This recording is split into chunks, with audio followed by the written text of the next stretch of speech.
Okay, so today we've got something really special. Phil has agreed to show us his technique of grafting, and you're going to use what type of a graft? I'm going to use a cleft graft. Okay, so we're going to see a cleft graft and his technique of using it, and I'm going to leave it to you, Phil. All right. You go right ahead. So what we're grafting right here is called Yang Mei, and we're going to graft it to this rootstock right here. Now, Yang Mei is a very difficult plant to graft, and I'm going to show you the method that I'm doing that I had the most success with. Okay, so first thing you do is go get your scions. Okay, usually something nice and thick like this, straight, pretty good. So then after you get that, you take the leaves off. And you go right about there. Then I'm gonna cut this guy like this, so it's pointed up top. Alright, and then right here, what we have here in this foliar feed spray is just water and kelp. Okay, so we're gonna give this guy a couple pumps, and we're gonna spray the scion.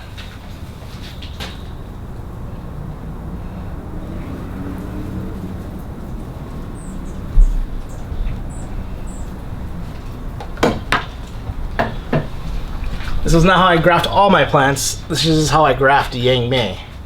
Okay, so once this guy is nice and soaking wet, we're gonna get some tape.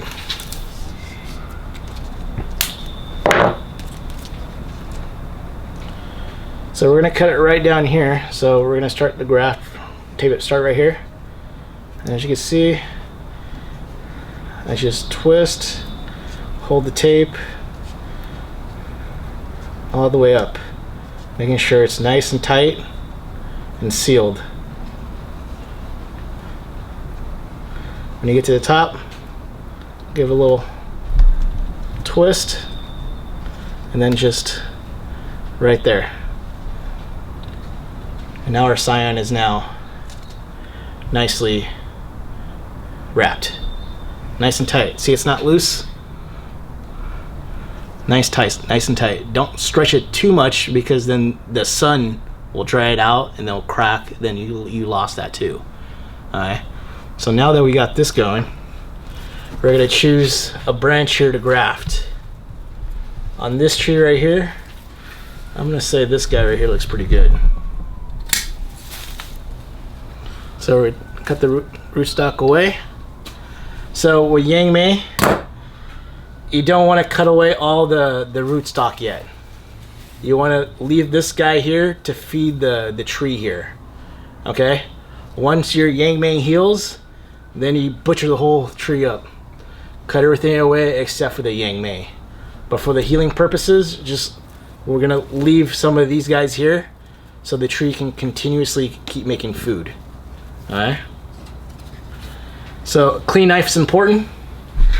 So right here we got some alcohol, and get some paper towels.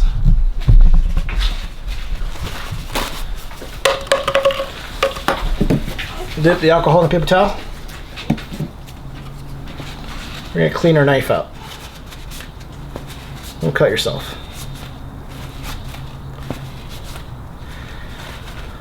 Make sure you got a nice sterile knife. The doctor doesn't use, dirty knives when he cuts you up, so it's just like a patient.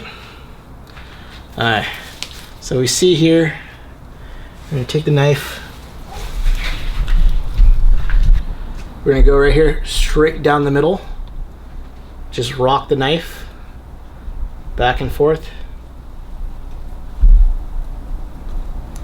This is a hardwood tree. Just have patience. It's one of the reasons why it's so hard to graft. Rock the knife back and forth. Eventually you're gonna go ahead and the knife's gonna do all the work so you don't cut up your fingers.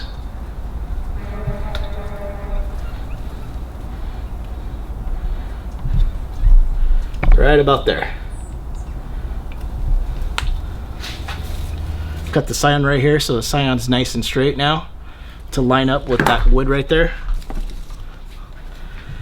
Take my knife away from you. 1, 2, 3. Flip it to the other side.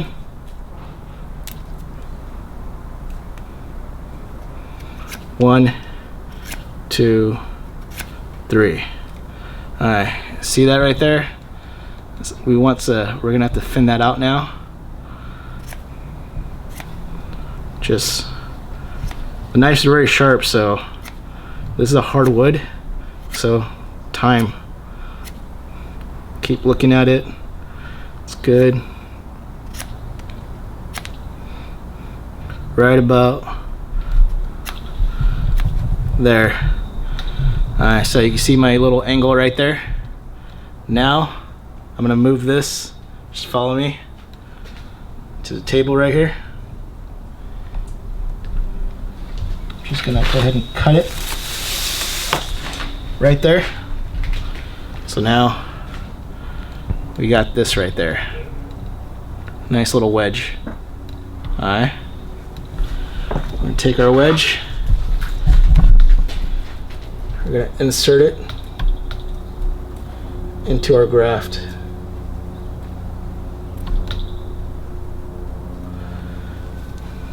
Now, here's the important part. Go a little bit, snip off a little bit off top.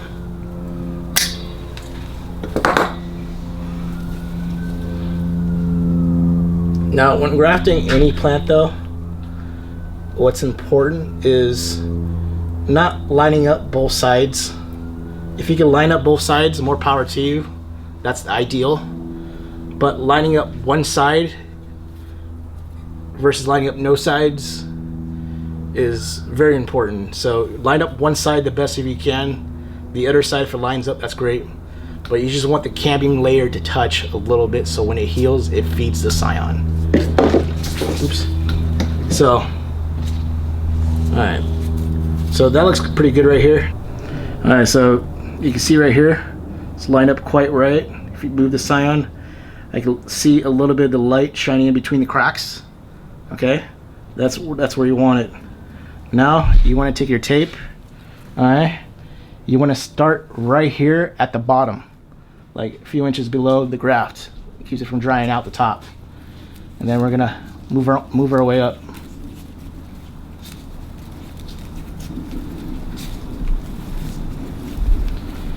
And as we're wrapping it, we're making sure that scion's not moving, that it stays lined up where I wanted it.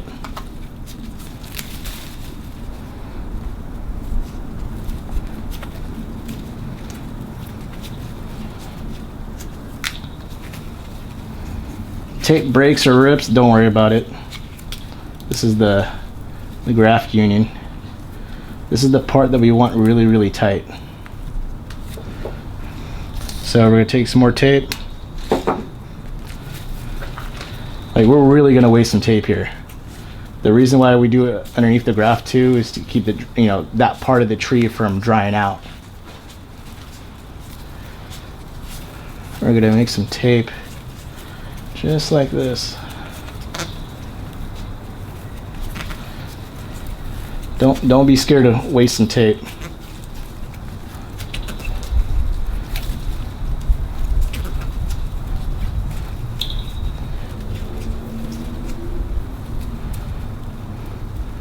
Alright, now here's the second phase. We're going to take some tape. We're going to fold the tape in half. Alright.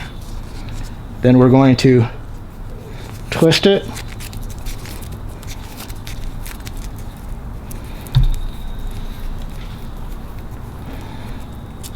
The reason we do that is because we want this little rope thing right here. Alright. I'm going to start here on the bottom. We're going to put that rope going up the scion. Wrap it around.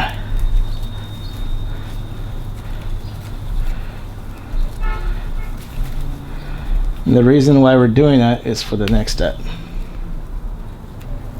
So the next step is we have this white electrical tape.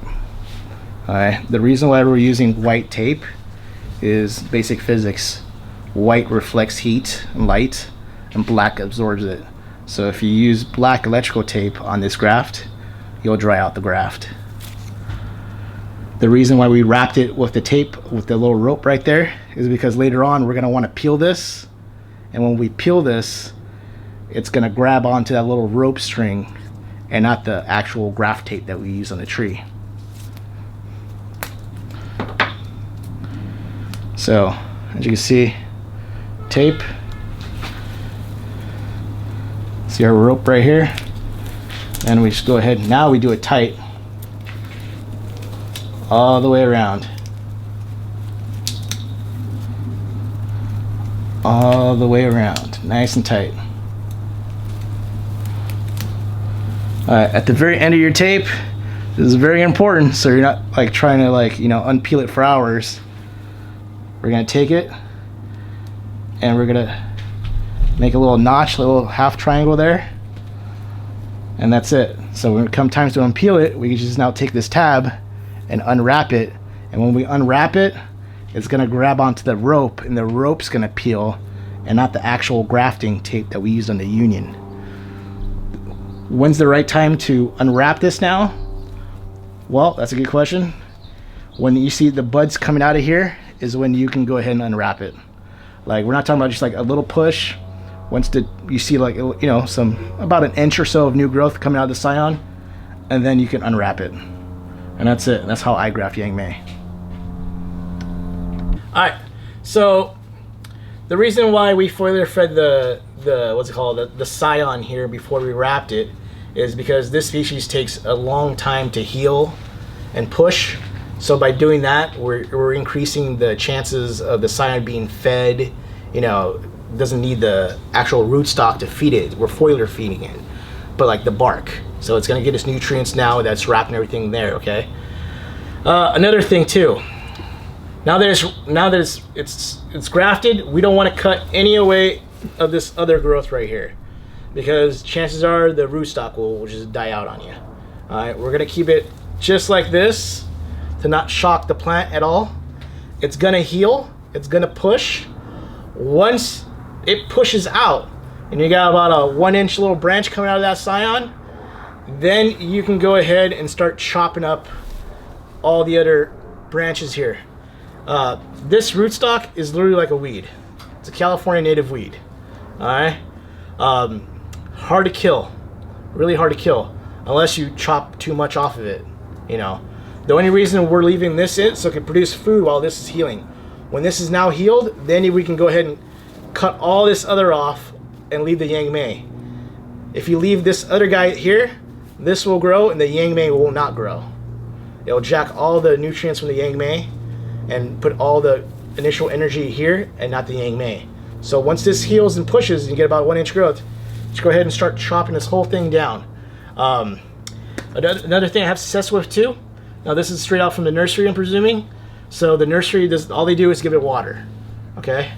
So, and like I said, this is a California weed. If you give it, this guy loves nitrogen. So I recommend going down to like Armstrong's. I like Armstrong's, cheaper. You can buy yourself a little container of 20-20-20 fertilizer. It's not organic.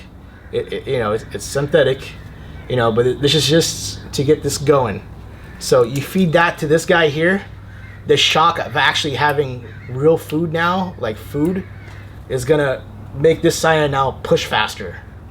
This is gonna grow faster, and these guys are gonna push.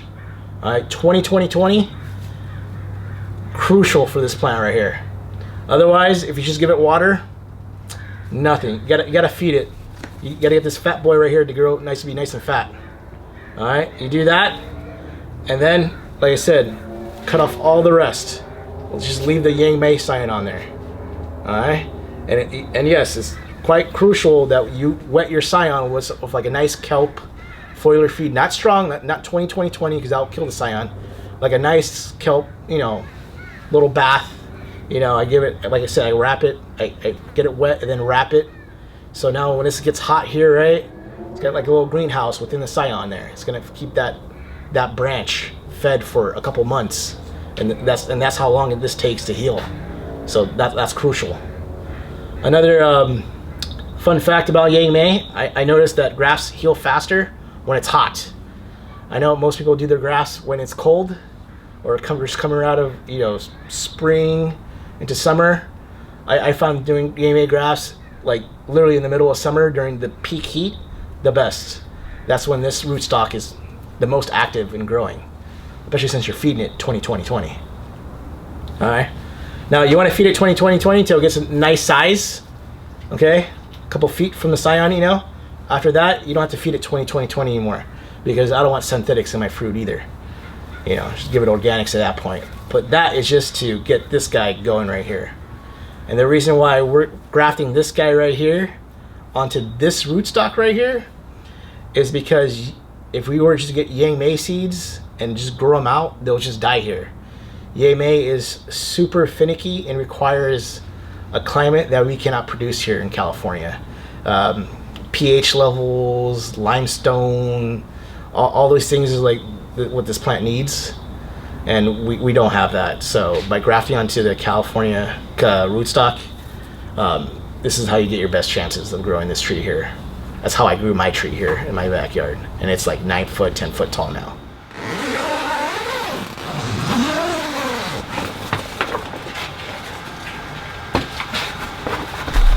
Wow. Holy mackerel. Okay, Phil, what have we here? This is amazing. Yeah, this is a dwarf coconut tree. Okay. And they said coconuts won't grow in California. I'll get them to grow in California, don't worry. Okay. I'm just getting this one to be a nice size and a nice developed root system. So when I do plant it outside, I give it its best possible chance. Right on. I'm not just sticking it in the ground and hoping for the best. Yep. Using science. Okay, what do we got here? This right here is a Luke's Garcinia. Luke's. Okay. So we got a Luke's Garcinia. Yep. We got an Abu right here. Oh, nice. Very nice. Nice Abu. Yep. We got a llama right here from my friend Robert Smith in Costa Rica. Those are the nice sort of pinkish to reddish colored anonas. Correct. Yeah. I got a lucuma right here from my friend Ben Poyer down in San Diego. Oh yeah, we know Ben. Sure. I got what's it called? A couple of Chipodex right here. Really? Yep. Nice. These are Chipodex. Okay. That but it's like a miniature jackfruit guava looking thing hybrid. Yeah. Smaller. Yep. Smaller. Yeah. I got some right here along the sides. I got a couple other Garcinias, purple mangosteen, yellow lemon drop. You got a mangosteen growing? Yeah, right here. Right here. These guys right here. Okay. These guys right here are purple That's mangosteen. very rare to see one growing in California. Then I got two lemon drops right there growing. Yeah. Nice. I got some Brazilian papayas right here growing. Okay. I got some pineapple rootstocks here growing for my friend Steve Treadwell that I'm going to grab some plants on for. Pond apple. Excellent. I've heard of those. Tell me about that. So, pond apple to me is a horrible tasting fruit.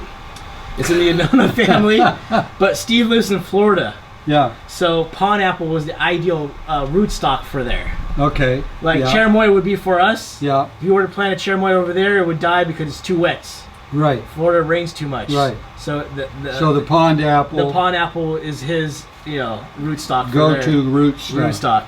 So these are all really much more tropical than what you've got out in your own yard. No, not necessarily. Like, some of them. Some of them are, yeah. Some of them are. I feel all these. I wouldn't grow them if I felt like they wouldn't grow here in my yard. Right. Like I said, I live in a unique spot where I get the morning fog, and then it burns away because I also get the inland heat. And then I have enough trees over there where I can trap in humidity into the backyard. It's quite humid over there. Mm-hmm. Like a lot of people will report, like that Luke's right there is like pushing right now. See the new leaf growth, it's like a joke, Yeah. When you get one per year, right? One leaf per year, and they call it Happy, Garcinia Day. I'm getting like about 6 pushes a year. Oh, that's great. I learned that if you if I put it outside and then put it in here, I'll get a new push.